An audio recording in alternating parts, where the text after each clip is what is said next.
विद्यार्थ्यांनो सप्रे नमस्कार. आज आहे 6 फेब्रुवारी आणि आजच्या दिवसापर्यंतच्या महत्त्वपूर्ण असे 10 चालू घडामोडी प्रश्न आपल्याला बघायचे आहेत. व्हिडिओ काळजीपूर्वक बघा.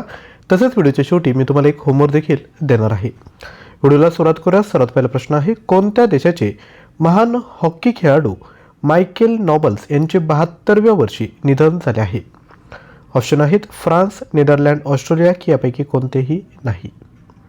तर याचं जे राईट आन्सर आहे ते आहे ऑस्ट्रेलिया. ऑस्ट्रेलियाची कॅपिटल आहे कॅनबेरा. करन्सी आहे ऑस्ट्रेलियन डॉलर आणि प्राईम मिनिस्टर आहे अँथोनीस अल्बॅनिस.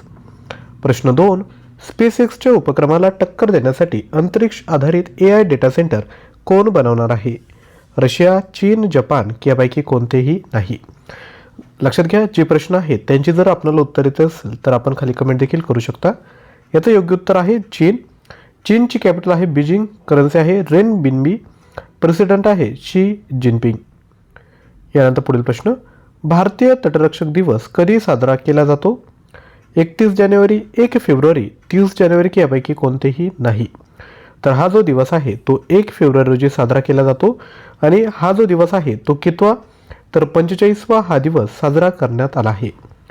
यानंतर पुढील प्रश्न, त्यापूर्वी अधिकची माहिती. 1 फेब्रुवारी रोजी Indian coast guard raising day साजरा केला जातो. या दिवशी भारतीय तटरक्षक दलाची स्थापना 1977 साली ठेवली जाते, जी सागरी सुरक्षा, शोध व बचाव आणि तस्करी रोखण्यात महत्त्वाची भूमिका बजावते. पुढील प्रश्न, ऑस्ट्रेलियन ओपन 2026 च्या पुरुष एकेरीचे विजेतेपद कोणी जिंकले? जॅनिक सिनर, नोवाक जोकोविच, कार्लोस अल्काराज की यापैकी कोणतेही नाही. तर हा जो फोटो आहे तो आहे कार्लोस अल्काराजचा. आणि कोणाला हरवलं तर लक्षात घ्या, नोवाक जोकोविचला हरवून हे जे विजेतेपद आहे ते जिंकलं आहे. जर आपल्याला ऑस्ट्रेलियन ओपन महिला विजेतेपद कोणी जिंकलं जर येत असेल तर खाली कमेंट करा. तुमच्यासाठी होमवर्क आहे. पुढील प्रश्न, कोणत्या खाडी देशाने भारतासोबत ग्रीन एनर्जी कॉरिडॉरसाठी $10 अब्ज गुंतवणूक करारावर स्वाक्षरी केली आहे? येमेन, बहरीन, ओमान की यापैकी कोणतेही नाही. तर याचं योग्य उत्तर आहे ओमान. कॅपिटल आहे मस्कत. करन्सी आहे ओमानी रियल आणि सुलतान कोण आहेत तर हैतम बिन तारिक. पुढील प्रश्न, अलीकडेच 68व्या ग्रॅमी पुरस्कारांमध्ये कोणाने आपला पहिला ग्रॅमी पुरस्कार जिंकला? Dalai Lama, Toby Keith, Victoria Beckham की यापैकी कोणीही नाही. तर याचं योग्य उत्तर आहे दलाई लामा. लक्षात घ्या, लॉस एंजेलिस येथे आयोजित 68व्या ग्रॅमी पुरस्कारामध्ये इतिहास रचत 90 वर्षांच्या वयात दलाई लामांनी आपला पहिला ग्रॅमी पुरस्कार जिंकला. तिबेटी आध्यात्मिक गुरूंना हा सन्मान मेडिटेशन या स्पोकन वर्ड अल्बमसाठी देण्यात आला, ज्याने जागतिक लोकप्रिय संस्कृती आणि आध्यात्मिक तत्वज्ञान यांच्यातील दुर्मिळ संगम सादर केला. यानंतर पुढील प्रश्न, अलीकडेच कोणत्या राज्यात जुन्या हस्तलिखित जन्म आणि मृत्यू नोंदीच्या डिजिटल करण्याची सुरुवात झाली आहे? बिहार, मध्य प्रदेश, नागालँड की यापैकी कोणीही नाही.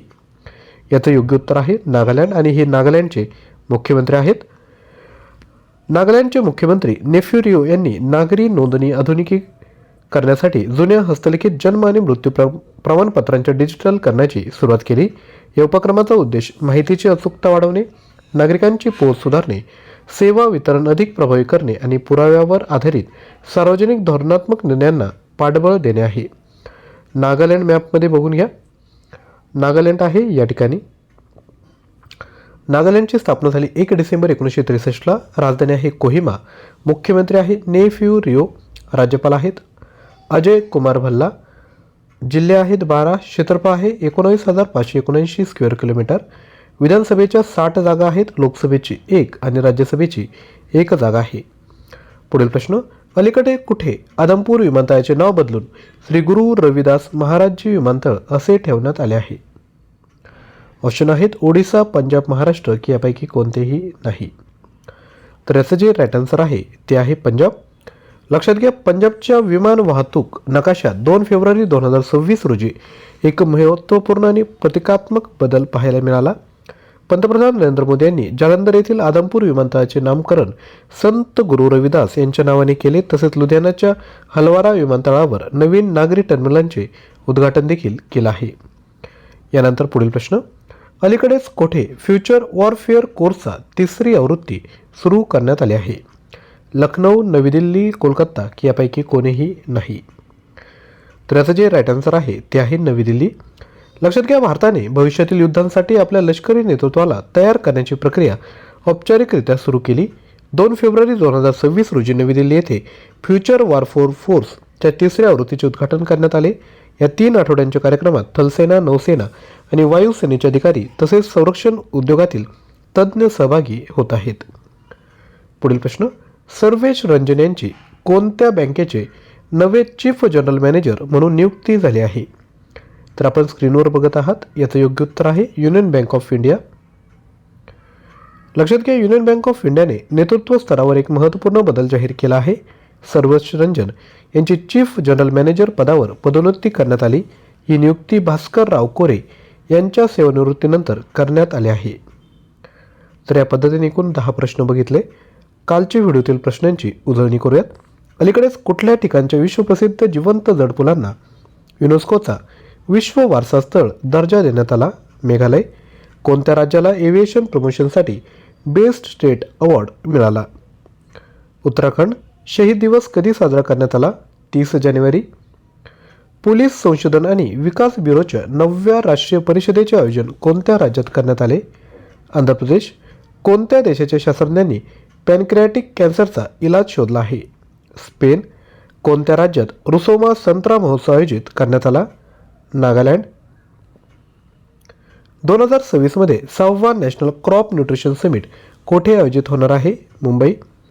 कोणत्या बँकेने चक्र नावाने एक सेंटर ऑफ एक्सलन्स सुरू केले? SBI. अलीकडे कोणत्या राज्यात शेतकरी उत्पादक संघटनांच्या पुनर्वलोकनासाठी उच्चस्तरीय समिती स्थापन करण्यात आली? तामिळनाडू. कोणत्या देशाच्या शास्त्रज्ञांनी धुपामुळे चालणारे स्वयं चार्जिंग ऊर्जा उपकरण विकसित केले आहे? उत्तर आहे भारत. यानंतर तुमच्यासाठी प्रश्न, कोणत्या देशाचे महान हॉकी खेळाडू मायकेल नॉबल्स यांचे 72व्या वर्षी निधन झाले? फ्रान्स, नेदरलँड, ऑस्ट्रेलिया यापैकी कोणतेही नाही. या प्रश्नाचं उत्तर कमेंट करा. तसेच लक्षात घ्या, जर आपल्याला चालू घडामोडी मटेरियल हवं असेल तर 5000 प्रश्न 150+ ऑनलाईन टेस्ट फक्त 160 रुपयामध्ये घेऊ शकता. कोर्स परचेस करताना NEW20 हा कुपन कोड यूज करायचा आहे. कोर्सच्या डिटेल आपल्या स्क्रीनवर आहेत आणि हा कोर्स परचेस करताना ज्ञानवंदन एज्युकेटर ॲप्लिकेशन डाउनलोड करा आणि हा कोर्स परचेस करा. दैनंदिन बेसिसवर चालू घडामोडी क्विज सॉल्व करायचे असेल तर आपलं टेलिग्राम चॅनल जॉईन करा. हा QR कोड स्कॅन करा किंवा डिस्क्रिप्शन बॉक्समध्ये लिंक दिली आहे, त्याद्वारे आपण ग्रुप जॉईन करू शकता. तर अशा पद्धतीने क्विज तुमच्यासमोर असणार आहेत. आतापर्यंत 1312 क्विज आपण या ठिकाणी प्रश्न अपलोड केले आहेत. तुम्ही टेलिग्राम चॅनल जॉईन केल्यानंतर पाठीमागील सर्व प्रश्न त्या ठिकाणी अटेम्प्ट करू शकता.